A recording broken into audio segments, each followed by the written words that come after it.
Marcus Brown. I'm age 70 and I live over on the coast in Flagler Beach.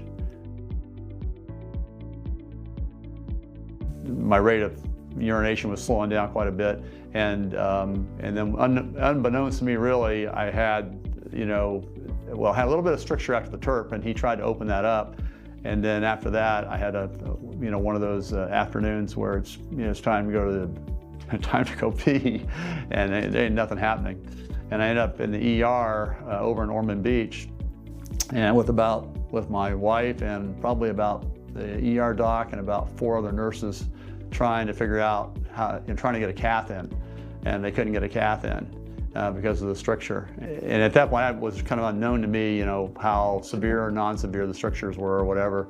But anyway, so finally they gave me some medicine, and finally about 4 or 5 hours, I relaxed enough where I was able to urinate. And they said, you just need to get to your urologist as soon as possible tomorrow. And so then I went in, and that's when he did that procedure, and then started me on doing balloon dilation therapy. So we started out doing that, and realized pretty quickly that it wasn't something I really expected to be doing in my lifetime.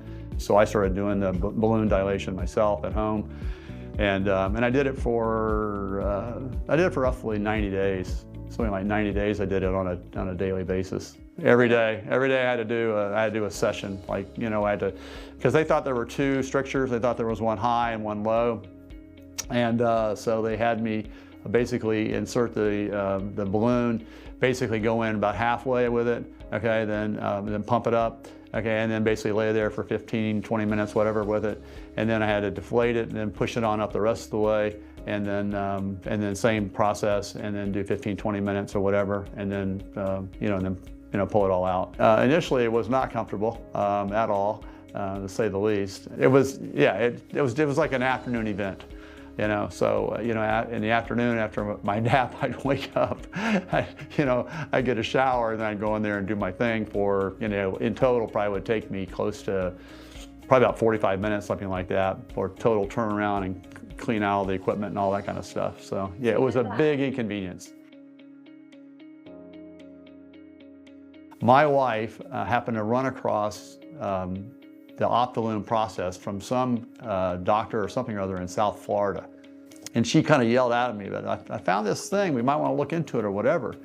Well, so she starts telling me about it, and I said, that's unbelievable. I said, because I just read my AARP magazine, and I said, here it is, it's the same thing, it's right here in the AARP magazine.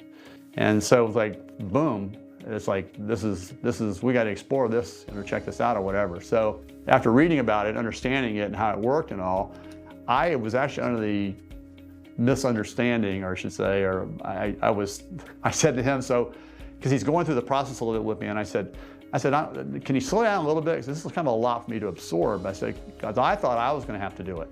I thought I was going to deliver the balloon because I was like the self-dilation expert, and he goes, oh, no. He said, I'm going to take care of it. And you'll be in the hospital, whatever. And I said, okay, fine. I feel better about that. So anyway, so that's how, much I was kind of looking forward to it and ready to do whatever I need to do to make it happen. For me, I guess, after doing the other 90 days worth, it was nothing. There was really nothing at all. It wasn't even like it even happened. I had the cath for a day. I think I had the cath for a day or so, something like that. And then I pulled the cath, which again, done a lot of this stuff. And maybe a little bit of bleeding or something. I can't recall any really per se. But again, I'm probably a little more callous maybe than the normal patient who's has a stricture early on without having had the other exploratory stuff going on. It's awesome. I don't have to worry about all this other stuff I just described. And I'd already planned on in my mind that if I did, and if I locked up again after this process, I was just going to try to self-dilate to reopen. Was what was my worst case scenario plan or whatever. But none of that's panned out.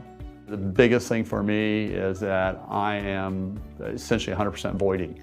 So, from everything we can tell, including a week ago, he checked my void, and and like he said, that's the ultimate test you know, really for him and for me. As long as I'm voiding and I'm able to go regular periods of time after, you know, drinking and whatever else, as far as not having to have these urges to get to the bathroom and so on and so forth, and feel confident that you can, you know, you don't have to, you know, be on standby every 2 seconds, that kind of thing. I said that's really what I'm more after, is just having a kind of normal lifestyle, you know, from that perspective. So if it's cutting edge and it increases my quality of life and lifestyle and the inconvenience of having to go to doctors and have procedures and whatever, you know, I mean, I'm up for it, because, you know, that's what, you know, that's what I want the remainder of my life to be. You know, I really don't want to spend it in a clinic somewhere. If the quality of life is being, you know, compromised, by all means, I would jump on board. I don't see any issues with this at all. I really don't. That, you know, that I've experienced or I've found. So yeah, I'd tell anybody to get it.